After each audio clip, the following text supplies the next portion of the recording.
And Miles now in the Live Impact studio here on WCNC Plus. So I know Curtis. Yeah. We went back, we go way back to University of Miami days, and I knew he's from here.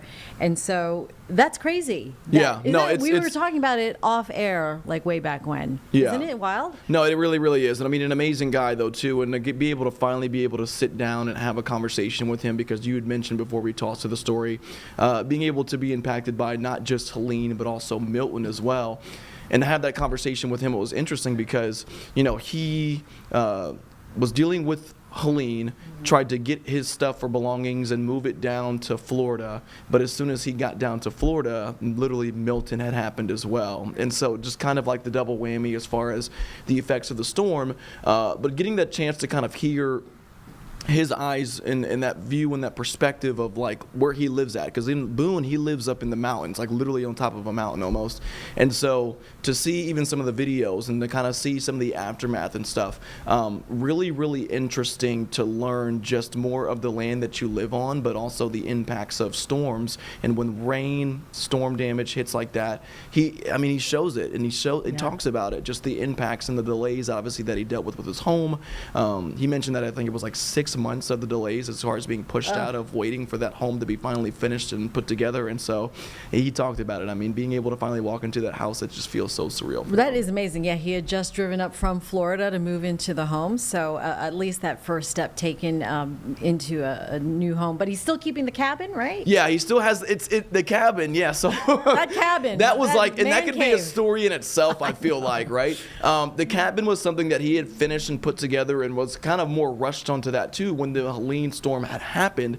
And he had mentioned it as well as like really just seeing like the river almost kind of go through parts of his land, and that even impacted the way that they had to adjust building the home so that those type of areas don't necessarily damage, whether it's the way that his house is structured, because you could see how high it is, so that stuff doesn't really damage or being even further damaged with his home. So and those are some of the things that you wouldn't know offhand until you saw something like Helene had happen. So that was a major impact, and I know that he even talked about it in his community, because where he sits at, I mean, it is kind of a hill going up there, traveling up it as well. Yeah, the road was washed away to his neighborhood. And he had mentioned that if we would have waited even like a week or two before trying to go up there, we probably wouldn't have had any luck even going up to that roadway. And so hearing how that impacted not just him but his community as well, he honestly got a little emotional talking about it as well, because there's other homes in that area that he lives at that are still kind of picking up the pieces as well. So it's still obviously a work in progress. Good for him, for example, to be able to finally move into that home. It gives him a new, different perspective of finally being in there and kind of dealing with the impacts from Helene, but there's still some lingering effects obviously as well. And does he still have the home in Florida? Yes, I believe he still has that home down in Florida as well. I know he mentioned that he had some roof damage and stuff like that as well, but he grew up in the Appalachian area, and so his dad taught there as well, so that was like another piece of home for him there. I love that the cabin was used as kind of the bunker, really. Yeah, right. when things went down, he had at least running water, and he was able to cook for some of his neighbors. So it's a wild setup in an amazing way though too, because he literally has like a water fountain that kind of shoots out in that area, so you can step outside, and he literally pulled out a cup and had water. Oh my gosh. And it was good. Yeah, I tried it. It was good. It's again, like those are the experiences that unfortunately you don't really know until they happen, but they obviously made an impact in the adjustments, and like I said, 6 months, thousands of dollars as far as the adjustments and trying to finish the pieces for his home, but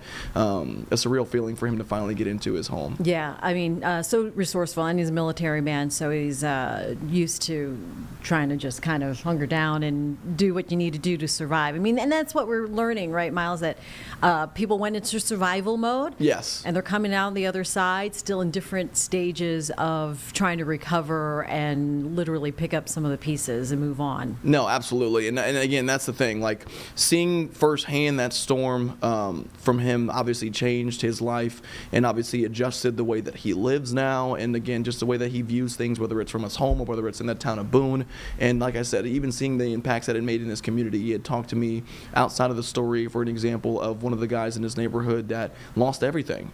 And his family and his community kind of came together, and he had kids, the guy that lost everything, and they had kind of made a special Christmas for them. And so to kind of hear those kind of stories is really, really really touching. Yeah. And like I said, it's a difference maker for sure. And you're working on some other stories from folks up there, businesses, Yes. recovering Yes. from Helene. So the next story that we're airing next week is, in particular, King Street, the businesses over there. One of the things that Lee talked about with the businesses is the small businesses really help push and boom Boone. And so, again, one of the things is, and I talk about it a lot, though, is we just talked to Chris. Me and another photographer, we were there. And we're on King Street Right. and saw the impacts of Helene as it was happening. And going to see it in pieces, it was a work in progress for them, and they're still working on it, though, as well. I mean, school's back in session, but hearing from some of the businesses talk about how it changed them, because October, for example, is their biggest month of the year. It's a moneymaker. Right. And not only that, but football season's a big one, though, too. So that was impacted heavily as well.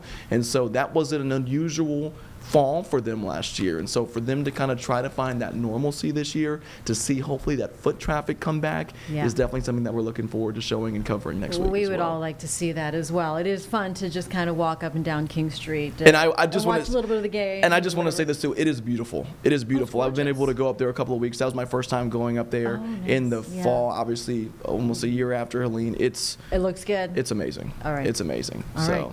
Miles Harris here in the Live Impact studio on WCNC Plus. We thank you. We might do a debrief after your King Street Keep me in here. I story appreciate it. airs Yeah, it, okay? absolutely. Because we like hanging out with you, and I mean you're really the front line of the storytelling and catching us up on everything and everyone up there. Thank you so much, Jane. I appreciate it. You are so appreciated, Miles Harris.